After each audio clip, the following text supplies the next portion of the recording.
Hello, my friends, and welcome back. I am so excited to have Cheryl Daley from the Homeschool How To Podcast with us today. She is my people. So, Cheryl, thank you so much for coming. Thank you, Janae. I'm so happy to be here. So, let's start at the beginning. I want to get into how you started your podcast and all of that good stuff, but you tell a little bit about yourself and how you got into homeschooling. Yeah, I never envisioned myself as a homeschool mom. Like I always said I would never even send my kids to private school because there's just nothing wrong with the public education system, And even though I didn't like school myself, but it's like you don't know what you don't know, right? You just get up every morning and do the thing. When I graduated college, my mother told me, take a civil service exam, get into the state like I did, like your father did. And it was like, okay, well, there's nothing else I'm really into because you're in school for 22 years and they still don't let you know about all the jobs that exist or that could exist or what your interests really are, right? So I was like, okay, I'll take a civil service exam. Got into the state of New York at 23 years old and worked there for 16 years until I quit to homeschool. So I started my podcast while I was still working. I had just had my daughter. So 3 years ago, I started the podcast and I wanted to interview homeschooling families because in New York, we are one of the 5 states where you have to have every vaccine on the CDC schedule in order to attend school. Now, the other states, they don't let you know this, but you can get a religious exemption and you don't even really have to be religious, but you can write a note that's from your beliefs that, you want to not get however many, all of them on the schedule, right? But there's 5 states still holding out that do not give us those rights, kind of like we are farm animals. So I was like, gee, now that I know what I know, and I did everything with my son. He got everything the pediatrician told me. I didn't know to question anything. I dropped him off at daycare. I went to work. I saw him 10 hours later, enough time to give him a bath, put him to bed, wake him up, and get him out the door again. So, but I didn't know any different. Like that was normal, right? And I stayed home with him for 6 months and people told me, oh, you're so lucky to stay home with your son for 6 months. So I felt privileged, actually, So, and then I think it was COVID that woke up a lot of people, right? I was a complete left winger. And, I was kind of like, oh my God, we all have to wear masks. We all have to stand 6 feet away from each other. And my husband would send me little videos and stuff. And I'm like, oh, yeah, that doctor makes sense. And okay, well, maybe that doesn't make sense what they're telling us there. And I was just actually being logical about it. I think we all were kind of in this situation where nobody was going into the office at that time, or my husband was, but us non-important people were the non-essentials. We had time to kind of research a few things. And I was like, wow, gee. Why? And I remember posting on my Facebook, like, I have great news, everybody. Hydroxychloroquine is going to get rid of this whole virus. And people hated me. Like, it was my own friends and family. It was my personal Facebook page. And I couldn't believe the wrath I got. And I'm like, This doesn't make any sense. Why are like, people... This is a good thing, friends. And I had voted for Hillary Clinton. Like, it wasn't because like, oh, Trump said it, so I was still kind of in that, like, I don't know where I am right now. But I was like, but this makes sense. But like, doctors are saying this works, and people are saying ivermectin works, and people are saying inhaled budesonide works. Like, it works. And nobody wanted to hear that. So I thought that was really odd. Nobody wanted to hear that. And instead of saying cool information, let me research it myself. Like, that is what logical people would say, right? Thanks for bringing that to my attention. Now I'm going to take it further and do my own looking into it. So I guess that got me turned on to watching a lot of probably documentaries or people that are not well shared on social media and seeing what they had to say. And so I did kind of flop into the right wing area. And then I stumbled upon some videos from people that were like, listen, both sides are opposite wings of the same bird, and they're just trying to get us to fight. And I was like, I can't take anymore. So at that point, I was lost and wanted to curl up in a ball in the corner.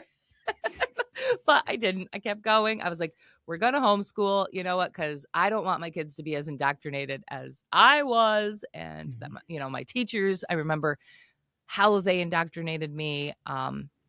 Just little things right from 11th grade when my, history teacher was talking about little shrub running for office and talking about Bush. And so, of course, when you're in 11th grade and you respect your teacher, you're like, oh, he must be the bad one. So it's like they were putting those ideas in our head early on. And I guess I just got to a point where I was like, okay, we've got the vaccine issues. And I was like, let me interview homeschoolers and see what this is all about. And I started interviewing homeschooling families. And let me just tell you that what started out as, dear God, I have to do this if I don't want my kids fully vaccinated, turned into, thank God my state requires vaccines, because I never would have looked into homeschooling otherwise. So you started the podcast without even homeschooling yet. Right. That's crazy. That's awesome. That is crazy and awesome. It was on the premise, should I homeschool my kids? Yeah. Now, how old were your kids at the time? So right now they're 7 and 3. So she was just a couple months old. I was on maternity leave, so I had a little, I'd say extra time, but I don't know. I honestly, I don't know how I found the time. I remember like working in the middle of the night sometimes, but he would have been 4. So they weren't even really at the age where they would be in school, but he was going to daycare. Yeah.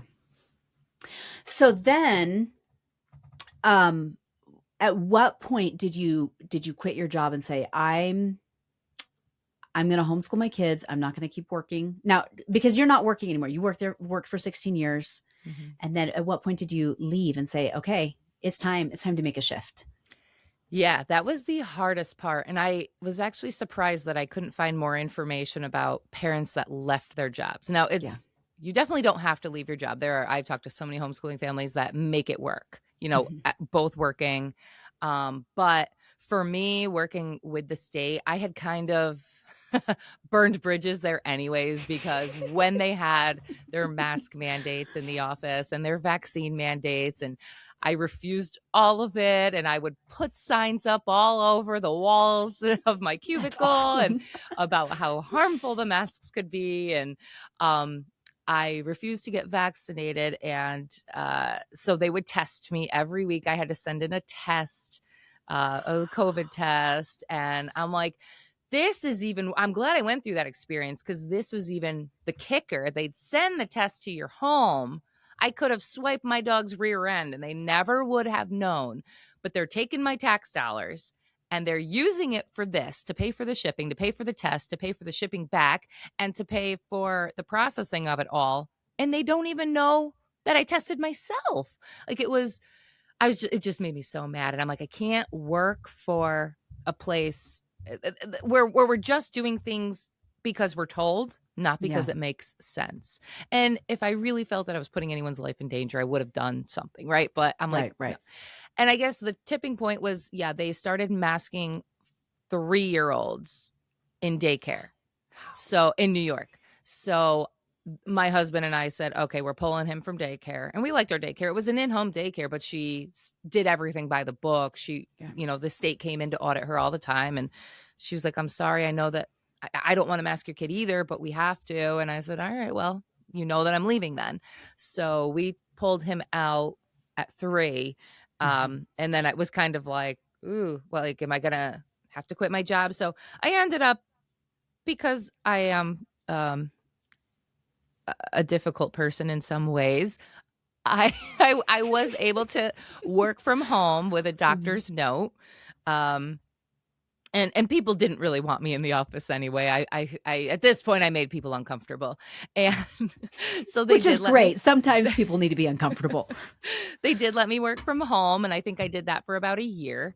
And then when I had my daughter, I went out on maternity leave, and I was able to just kind of extend through as long as I could. And then once that sort of leave was out, it was like, well, I couldn't go back anyway and face these people. Obviously, no, I'm sure worse people have walked through the doors at those state offices than me. So I could have gone back.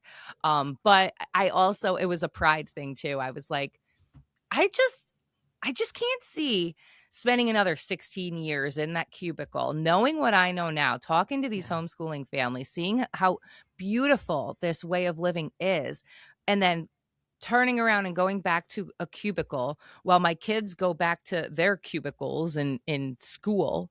And, or, even though it might be the size of a classroom, it's just as dingy and, when there is nature outside, when we could be together. So basically when my leave ran out was when I said, I'm not coming back then. And then it was like, all right, I guess we're homeschooling. I guess here we are. I love it. So then what year was that you're like, okay, this is it. I'm done. It's over. 2 years ago that I officially quit, or a year and a half to 2 years ago. So where are we? 2026. I'd say in 2024. I ran out of money. Yeah. So then with your kids easing into homeschooling, was it what you had expected? I mean, you've done so many interviews with so many homeschooling moms. Because how many interviews are you up to now? I'm at 155 released episodes. So about that. I did some with just my curriculum series, so it could be a little bit more. But we're in the 150 to 200 range. That is awesome. So with all of the parents that you interviewed, I actually have a couple questions. The first question is, was it what you expected when you started homeschooling? And the second question is, I want to dive into some of the things that you learned with all of these different interviews that you've done. So we'll start with the first question. Was it expected? So I started out like I assume most homeschool moms start out. We get all the books, and this is our curriculum, and we're going to do phonics. So he would have been 4 or 5 years old. 5 years old. We're doing phonics every day. We're going to do handwriting every day. We're going to do math every day. We're going to do, sit down and read. And with a baby, it was just, of course, pushback, right? He doesn't want to do that. It's boring. He doesn't want to sit. He wants to be outside playing. I'm trying to go between him and her. And there was tears and fighting, and I can't do this anymore. And I'm just going to send him to school. Let's forget the podcast. But then I started kind of leaning more into that. Like, well, let me ask my guests, like, what do you do when the days are hard? Because there are a lot of hard days when you're starting out. Yeah. And so I'll lead right into your next question. Then what have I learned? And it's, don't replicate school at home. That's your number one, don't do.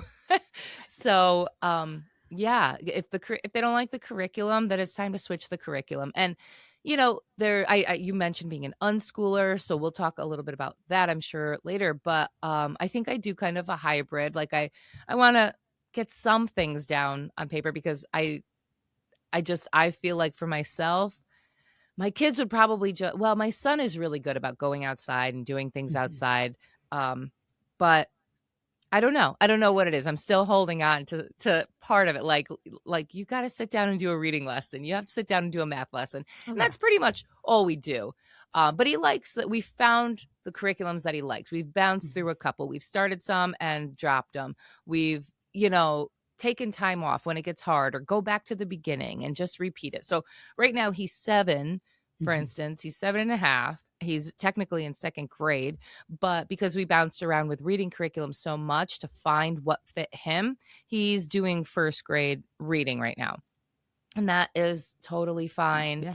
And I probably made the mistake of telling him that we were going to go back, because we were starting a curriculum. I said, let's start this at the kindergarten level, because those are the most important things. Let's get those fundamentals. So he's like, what? I'm not in kindergarten. I know. I shouldn't have. Sometimes you say things in your head, they sound like a good idea, and then they come out of your mouth and you're like, I should not have said that. I mean, that's parenting when we go, oh, shoot. Wish I could rewind that. Too late. Yeah. So. But, so he went through the kindergarten again, and I think he needed that. And then he's going through the 1st grade again now, or the 1st grade. So he's almost done with the 1st grade level, and then we'll bounce, so he may never catch up, so to speak, but that's okay. He's learning the fundamentals. I ask him, do you like doing this? He does 20 minutes. It's kind of independent too, because it's reading horizons. So he kind of, he likes having something independent from me, I think. Yeah. Him and I really butt heads, and I think that makes it difficult too. He's like me. So, but it doesn't mean we can't homeschool, because there are ways, and unschoolers have a beautiful way of doing that too. And we still do unschool, I think, as far as something catches his interest and then we kind of run with it. And what can we learn about this? Or even catches my interest. I'm like, have you ever seen a butterfly make, or a caterpillar make a cocoon? Oh, sorry, a chrysalis. I learned that last year. So, and then he gets to see me kind of get excited about it. I love that.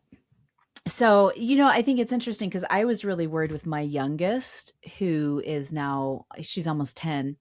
And I panicked because I'm like, oh no, by the time she was 7, she still couldn't read. And, she couldn't, the sounds were problematic. The phonics were problematic. And then all of a sudden at 7.5, like everything just clicked. And I was like, wait, she was actually closer to 8, but I was like, what just happened? Like, what kind of sorcery is going on? Because I feel like you plug away and then when they're ready, it just kind of clicks in their head. But I feel like I don't know if you've seen, I'm sure you have, if you've seen this, but like the moms that are like, my child is 3. What curriculum should I start them on? Yeah. And you're like, no, just let them play. Yeah. Let them play. Let them play. So, and I think sometimes we do that as parents because we're like, well, if I'm homeschooling them, they have to learn something, because when grandma and grandpa ask them, or aunt and uncle ask them things, we have to show that we did something with them all day. Or it's like intimidating to think about, like, let's just get on the floor and play with them all day. And of course that's unrealistic. I'm not somebody that just like wants to get on the floor and play. I don't know. No one ever did it with me, but my husband is more of that kind, to get on the floor and like tussle with the kids and stuff. So you got to look at like, okay, well, they get that stuff elsewhere too. Or some moms love getting on the floor and playing. I'm more of like, let's do a puzzle together. I'll get on the floor and like do a puzzle. But my daughter's like, okay, I'm the mom and you're the daughter. And then this goes on for a week. And I'm just like, I'm over this real quick. But, we do what we want to do. We do these things as parents. But I think having that curriculum, like, what can I start her on, is like a little bit more like eases the parent's mind. Like, well, this is what I'll do with her all day.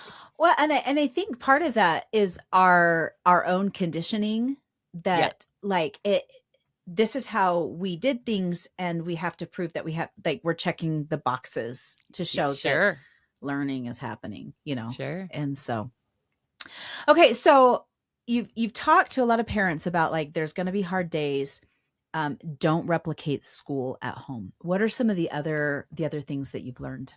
And I know you just came out recently with a guide too. So yeah, I kind of compiled all of that into an ebook, because I was like, man, I wish I could just download all my episodes in my head to remember off the bat. Like, there are some that really stick out to me.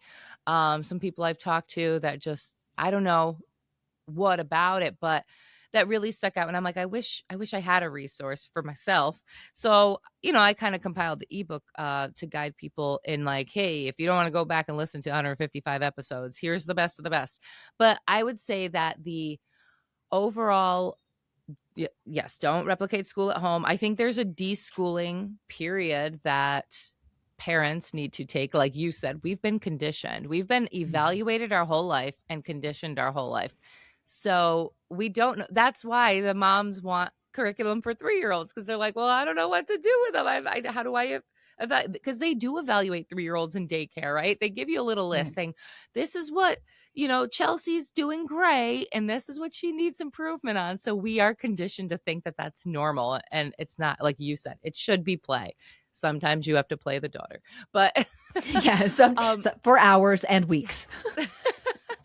But it should be play. And so I guess we have to realize it. And some great books. I know you mentioned that you've had Peter Gray on. He has an awesome book called Free to Learn. That's a great book that I recommend for deschooling ourselves. John Taylor Gatto has Dumbing Us Down. He has a bunch of them, but Yeah, he Dumbing Us does. Down seems to be the most popular, and kind of really when you see the New York Teacher of the Year award winner say, I'm quitting teaching to tell parents to homeschool, and I'm putting why in this book, Dumbing Us Down. You're like, okay, we should listen to this. And Alex Newman has an awesome book called Indoctrinating Our Children to Death. That's a cool, I listened to it on audio, but that's a cool read. I haven't heard of that one, so I'm excited about that. Yeah. Let's see. There's also how John Holt wrote How Children Learn. So I really try to take, there's a lot of them. I mean, I'm sure you know all the Wild and Free and all that stuff, but I try to tell parents, like, take some time to read about this, like you had mentioned, the history of the education system. You were mentioning John Dewey, and that you were posting some things about John Dewey and why he created the education system, and him and Horace Mann, and why they brought that Prussian model over here to the States. They want a nation of obedient workers. So those books really open your eyes to, why do we send kids to school at all? Right? Like, why and how did it go from, say, Little House on the Prairie days, where the community got together and said, hey, we like Betty Ann. Would you like to teach our children? We like your values. We'd like you to teach them reading and writing and some math.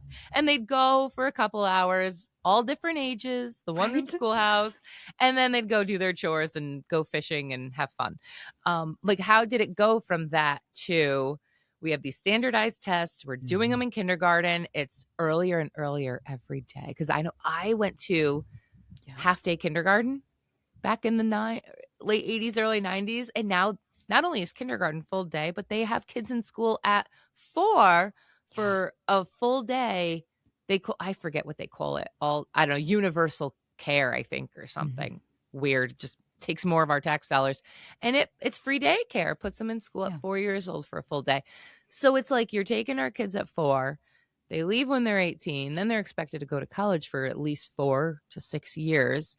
And what do they show for at the end? So I think parents really need to like kind of like throw their fist down, like, not with my kid, and get that under their belt first. Well, I think it's fascinating, because when I look at the history of the education system, I was reading up on Horace Mann again today, which is my enjoyment reading is about the history of the education system. And what baffled me was he was adamant that he and his wife would not send his own children to public school, that they continued to his wife taught them, and they would continue. And I also noticed that many states fought against it until people in Washington made incentives for states to embrace it, because locally governments were like, no, our schools work for how we need them to locally for our families. And then, there's that takeover in the late 1800s and early 1900s. So by 1918, every state had become had a compulsory education law, which blows my mind. Anyway. Yeah, so, and they sell it just like they do. The government always sells it as something wonderful. Why should, Billy in New York not have the same education as Johnny in, Kentucky? But like you said, well, we educate our kids here for what they need to know for how to survive in like our conditions. So the fact that you're saying they all need to know the same things really just means they all need to know what the government has approved them to learn. Yeah. Which is terrifying, frankly, because we go, who decided? Who decided that's what you should learn? Like, exactly. And what were their motives behind it? Like, what was their agenda for that? Not good. Not good. So I'm interested to know some of the things that you saw on the government side that, was there anything that you became disenfranchised with government work, having worked there for so long and worked for the government for so long? Yes. I would love to hear it. Yes. So, yeah, I worked in a few different agencies in my time there. The first was the tax department. The next was unemployment. The next was the Medicaid Inspector General, which means there's a whole office to just make sure that the Medicaid money is being properly allocated, Hmm. except Not? that's not what they really did. And then and then I worked for, um, they call it temporary and disability assistance, but what it is food stamps, welfare, that sort of stuff. They have fancy names for it all now so that there's Yeah. no connotation to it. But yeah, so I saw a lot. And on top of that, my husband works doing commercial HVAC. So he is constantly working for state contracts, jails, hospitals, prisons, schools, and he's seeing it from his side too. So he comes home with all these stories, and I'm like, man, I don't have a notepad right now, but I feel like we should be writing this stuff down of just the wasted money, the fraud, the abuse, and this guy's a golf buddy with that guy. So that's why that contract was formed, or that's why that one gets a promotion. But like specifically, I always like to tell the story too of, let's see, the most recent one that I can think of was that, Cuomo had a buddy that he, who won this contract that it was government money. So our hard-earned money that they steal from us in Texas. And his buddy won the contract it was something during COVID. So it was like not even a thing it was like the money that like renters maybe you could get free rent during COVID, but this was also like 3 years after COVID. So if you didn't die, then you're doing all right. Like why do you need that money now? But we're giving the money back so that something like, because I don't think it went, there was a component to the landlords too, but it definitely helped out the renters more than the landlords. And his buddy won the contract to go through and issue these payments out to renters during for that period of time, fill out the application, and then we send you money. That's our money. Taxpayers' money. Yeah. Yes, taxpayers' money. And so like the whole premise of it didn't really make sense because like the time period's come and gone. Like whoever didn't make it because they had no home to live in during COVID ain't there anymore. But it gave a lot of money to people that were happy to have an extra bonus now. So the company, though, couldn't handle the amount of work. And they had to train our staff at the state, whom they could have trained in the first place, to take on the work of the contracted company to get these payments issued. So now we're paying our taxpayer dollars to the renters for 3 years ago, and we're paying state workers to learn and train the contractor to do the job, and we're paying the contractor also to do the job. And then they still couldn't keep up with it. So then we had to pay state workers overtime to clean up the mess of the contractors. So it was just like, what? Like none of it needs to happen, first of all. And you definitely didn't need the contractors in there ever. And you definitely didn't need to pay state workers overtime to do the work that they could have just done in the first place if you just trained them to do it. So, and that is just exponential. Yeah. And things like, every month we have to report to the federal government these numbers, but this is how we manipulate it so that we make it look good every month. Yeah. And that, again, that's extrapolated. That was just that one little program. It's extrapolated. And another one I like to tell is I would kind of coordinate our audits. So federal auditors would come in. They want to audit the state. Is the state doing what they need? And I remember being like, man, we have the same finding again this year. So finding is like an error. You did this wrong. Why can't we get this together? I was like, hey, I have staff. They're just sitting there watching YouTube. Could we like just have them do the thing that fixes this? Because it looks like they just want a review each month, and my staff can do that. They can pull some information and look at it and pull that information and say, okay, all good, or here's an error. Oh no, we can't fix the finding. Why not? Well, if we fix the finding, then they're gonna go looking for more. We're happy with them just finding this, and then the auditors are like, we're happy just finding this too, because we don't want to look either. And it just blows my mind. So on top of that, it's like the whole premise of the welfare system. The rules are that like you have to be single in order to collect it, at least federally.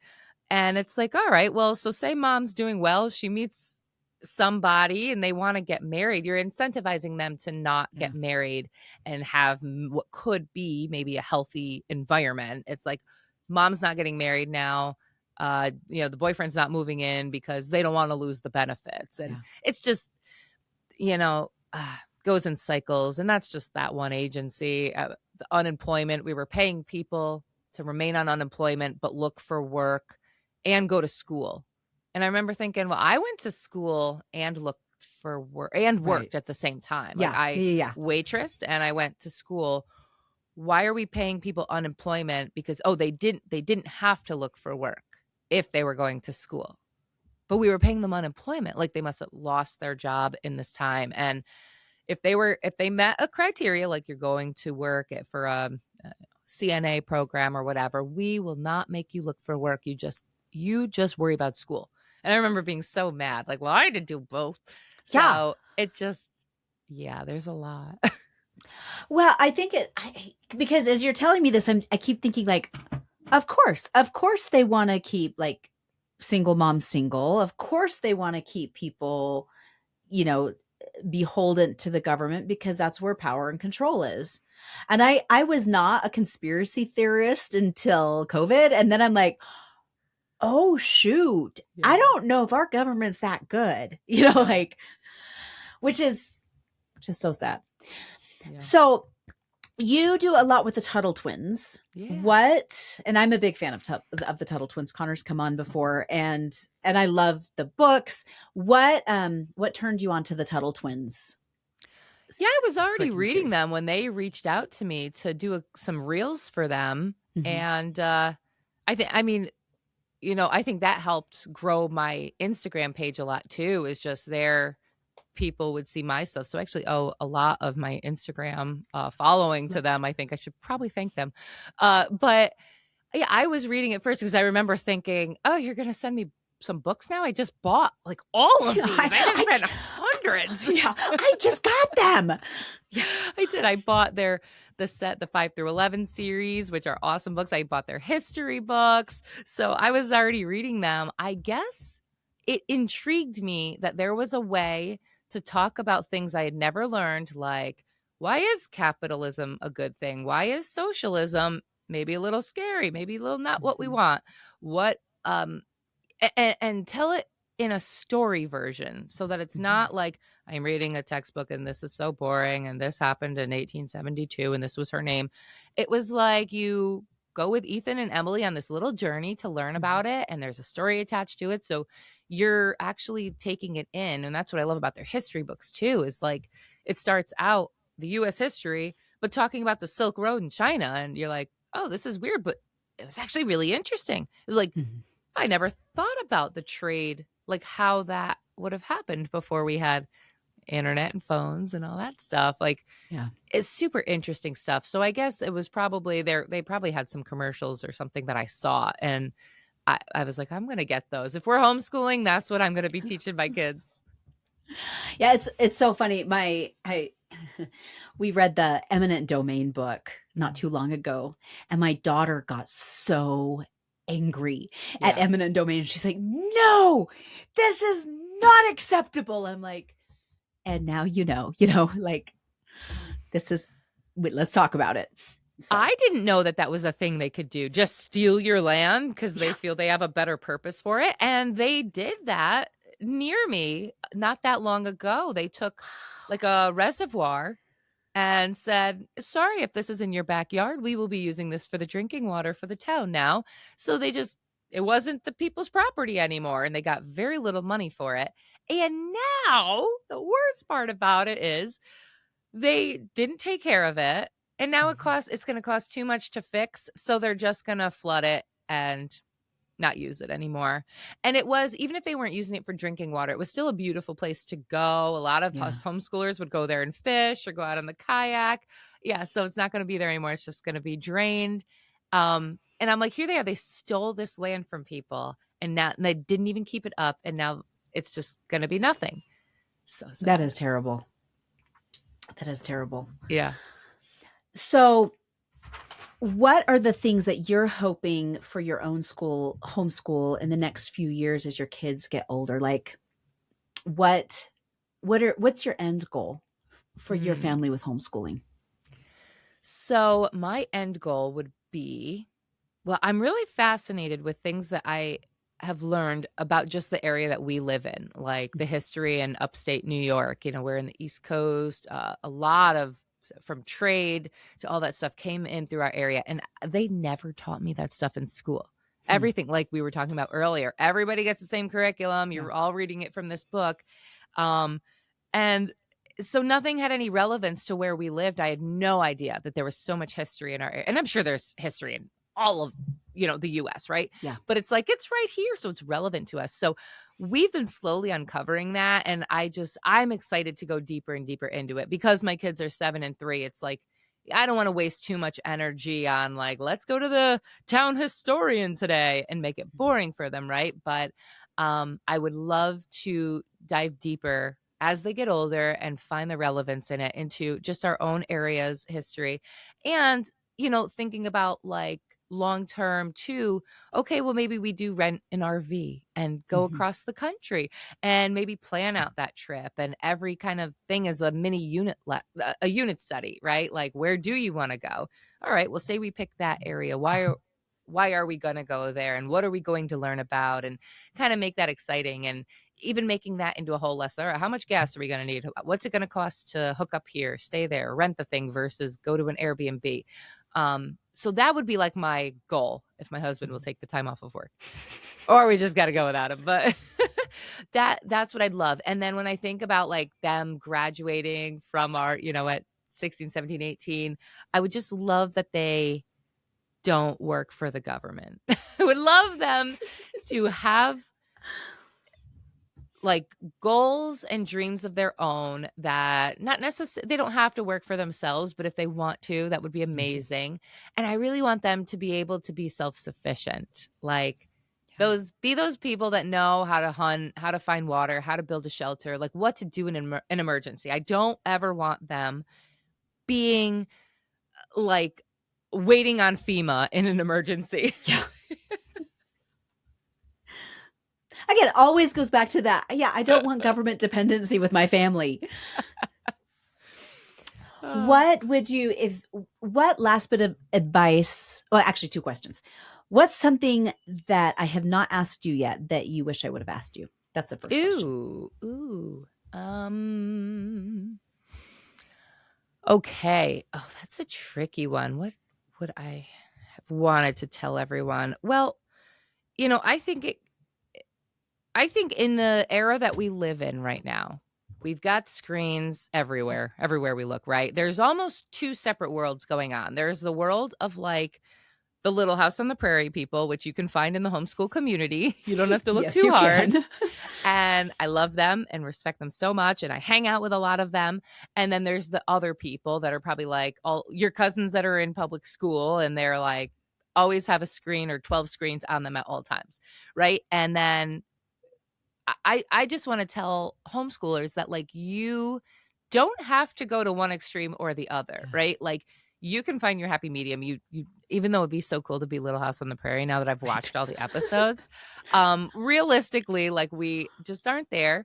So you want to like prepare your kids for. You don't want your kid to be that one that if they go off to college. I don't want my kids to go to college, but if they do, because that's what they want to, have to do for a job that they want, you don't want your kid to be like the one that goes to school and then like parties like crazy, right? Because they were never exposed to anything. So I think that is the hardest part for parents today in 2026, like knowing what to expose your kids to and when. We never had to deal with this before, right? Like I'll be 42 in a couple weeks. So I don't know when you grew up, but it was like TV was up. We had TV. Yeah. And was like the worst of it. And then maybe in middle school, there was a AOL buddy list. And I'm sure that did some harm. But it wasn't until college, I think, that Facebook came out, right? And then everything after it, it's just our parents didn't have to deal with this. And then there was this era of parents dealing with it for the first time. And I think we saw the errors that those guys made and have to like, this might be the biggest battle that we have is what screens to expose them to and when and how much and how do we handle it. And I think like the best thing we can do is just have open lines of communication with our kids. Yeah. My kids are probably upstairs watching TV right now. It is, for me, and I don't think I do it perfectly either. We have lots of friends that don't have any TV in their house, and that's amazing. It's not we how are I not grew those up. people. Yeah. Right. Yeah. I have reasons for why I do what I do. It's probably not the best, but I'm able to rationalize it. So I think as long as you go in with intention, and I do talk to my kids and tell them like, well, this is why I don't want you watching that. This is why, here are your 5 shows that you can choose from to watch right now. Or this is why you only get YouTube Kids right now, because I'm not ready for you to handle the other stuff. Yep. So I think that is probably it's way more important than what age they learn to read or, having those open lines of communication, because they're going to see stuff someday. Yep. And there's just so much. And if you're on the fence about homeschooling, that reason alone that you're not sending them to school to expose them to the things that the other kids have on their screens on the bus or on lunch, at recess, in the gym locker room, your kid can see anything. And the other kid doesn't even have to be ill-intended to show them, right? Like, here's my Snapchat, swipe up. And then the next thing is something pornographic or, violent that your kid can never unsee it. And they're probably not going to come right to you with that. So then they're holding that in, and it's just this further divide. So I think like if there's no other reason, homeschool so that you can control what they see for as long as you can, because the one video can steal their childhood from them. That is true. And when you said those parents learned the hard way, I was one of them. I gave my 27-year-old a smartphone when he was 14, and I have regretted it ever since. We took it away. But back then we didn't know. No, so everybody probably had one, and like, so you're like, I don't want the kid made fun of. Yeah. And that's how I was like, well, I mean, everybody has one and they don't seem to be bad. And then we learned the hard way, all like what we were inviting into our home and what we were putting in his pocket, and thankfully he's turned out as an adult just fine. But it was tough for years. So with that, as you're talking, I'm like, oh, that was me. I was that mom. So, yeah, but I love that how you talk about, keep that open communication and that relationship too, because it matters. And you're right. It matters more than anything else. So I love that. What last bit of advice would you give to parents? I think the last bit of advice, if you're on the fence about homeschooling, is just to try it for 3 months. Like, what's the harm in that, right? Like, we're in January right now. You can just take them out for the rest of the year. They only have a couple months left. See how it goes. I have interviewed people that said, I took my kid out of school for 2 years, didn't touch any curriculum, put them back in, and they didn't skip a beat. So like, there's nothing, you can't mess them up in a little amount of time, and just see. And I think if you are starting out with homeschooling, don't worry about any sort of curriculum. Worry about your relationship together. So make it a point to play a board game every day, or do a puzzle together, or, even having a family show that you watch together, as a family, all in the living room. Maybe you have ice cream with it or something, just togetherness, take a walk together, get outside in nature. And it doesn't have to be that like school day where you're learning from 9 to 3 and these are your textbooks and this is your test. It should look nothing like that. I love that. Thank you. Cheryl, thank you so much for coming. Y'all check out the Homeschool How To podcast with Cheryl and all of those fantastic families that have been homeschooling. Mamas and papas, grandmas and grandpas, you are doing so much better than you think you are. You got this. We'll talk next week. Thank you again, Cheryl. Thank you.